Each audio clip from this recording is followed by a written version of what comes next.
তো হ্যালো বন্ধুরা, তো আবার একটা নতুন ভিডিও নিয়ে চলে আসলাম তোমাদের সামনে। তো এই ভিডিওতে আলোচনা করতে চলেছি ইবিএফসিকে নিয়ে, অর্থাৎ ইস্ট বেঙ্গল ক্লাবকে নিয়ে কিন্তু আলোচনা করতে চলেছি এই ভিডিওতে।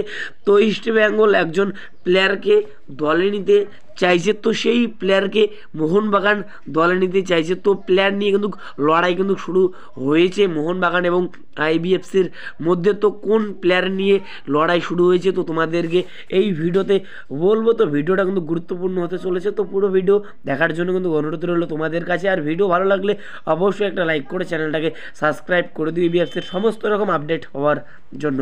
তো মোহনবাগান ভার্সেস বেঙ্গালুরু এফসি, তো যে ফাইনাল ম্যাচটা হলো, তো সেই ফাইনাল ম্যাচে কিন্তু মোহনবাগান কিন্তু জিতলো। তো বেঙ্গালুরু এফসিকে কিন্তু ঘরের মাঠে কিন্তু হারালো মোহনবাগান সুপার জায়ান্ট। তো মোহনবাগান এই মরশুমে লিগ শিল্ড এবং আইএসএল ট্রফিটা কিন্তু জিতলো। তো অসাধারণ কিন্তু একটা ম্যাচ কিন্তু হয়েছে মোহনবাগান এবং বেঙ্গালুরু এফসির মধ্যে। তো ম্যাচটা তোমাদের কেমন লাগলো অবশ্যই ভাই কমেন্ট করে জানাও। তো ফাইনাল ম্যাচ দেখার মতো কিন্তু ম্যাচ কিন্তু হয়েছে। তো এই মরশুমে শিল্ড এবং ট্রফি কিন্তু মোহনবাগানে কিন্তু জিতলো। তো এবার যেটা আপডেট দেবো তোমাদেরকে, গুরুত্বপূর্ণ আপডেট।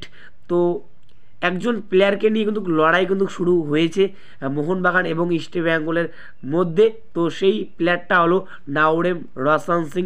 তো নাওরেম রোশন সিংকে তো তোমরা সকলেই চিনো, বেঙ্গালুরু এফসির ডিফেন্ডার। তো এই প্লেয়ারকে, এই নাওরেম রোশন সিংকে কিন্তু আগে দলে নিতে চেয়েছিল ইস্ট বেঙ্গল ক্লাব। তো ইবিএফসি এই প্লেয়ারকে আগে কিন্তু দলে নিতে চেয়েছিল।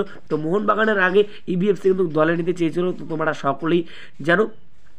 তো এই প্লেয়ারকে নিয়ে কিন্তু লড়াই কিন্তু শুরু হয়েছে মোহনবাগান এবং ইস্ট বেঙ্গলের মধ্যে। তো মোহনবাগানও চাইছে এই প্লেয়ারকে দলে নিতে।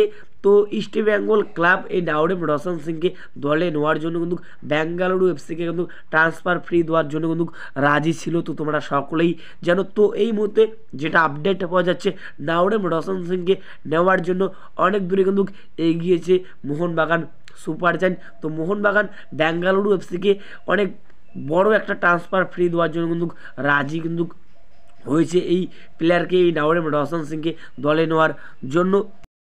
তো ইবিএফসির অর্থাৎ ইস্ট বেঙ্গল ক্লাবের টার্গেটের প্লেয়ারকে কিন্তু ছিনিয়ে নিচ্ছে মোহনবাগান সুপার জায়ান্ট, তো তোমরা বলতেই পারো। তো এই প্লেয়ারকে নিয়ে কিন্তু লড়াই কিন্তু শুরু হয়েছে মোহনবাগান এবং ইস্ট বেঙ্গলের মধ্যে। তো এখন এটাই দেখার বিষয় নাওরেম রোশন সিংকে কোন ক্লাব দলে নিতে পারে, তো এখন এটাই দেখার বিষয়। তো আমার মতে ইবিএফসি এই প্লেয়ারকে যদি সই করাতে পারে তাহলে সব থেকে কিন্তু ভালো একটা কিন্তু সই হবে ইবিএফসির জন্য।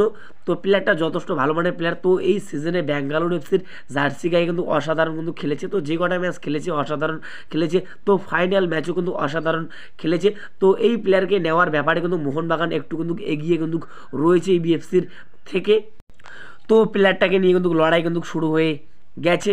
তো নাওরেম রোশন সিংয়ের ব্যাপারে কোনো আপডেট পেলে তো তোমাদেরকে অবশ্যই ভাই জানাবো। তো নাওরেম রোশন সিংয়ের ব্যাপারে ফাইনাল আপডেট পাওয়া যাবে সুপার কাপের পরে, কিন্তু ফাইনাল আপডেট পাওয়া যাবে। তো এই ভিডিওতে তোমাদেরকে এতটুকুই বলা ছিল। তো যদি ভিডিওটা ভালো লাগে অবশ্যই একটা লাইক করে চ্যানেলটাকে সাবস্ক্রাইব করে দিও ইবিএফসির সমস্ত রকম আপডেট পাওয়ার জন্য।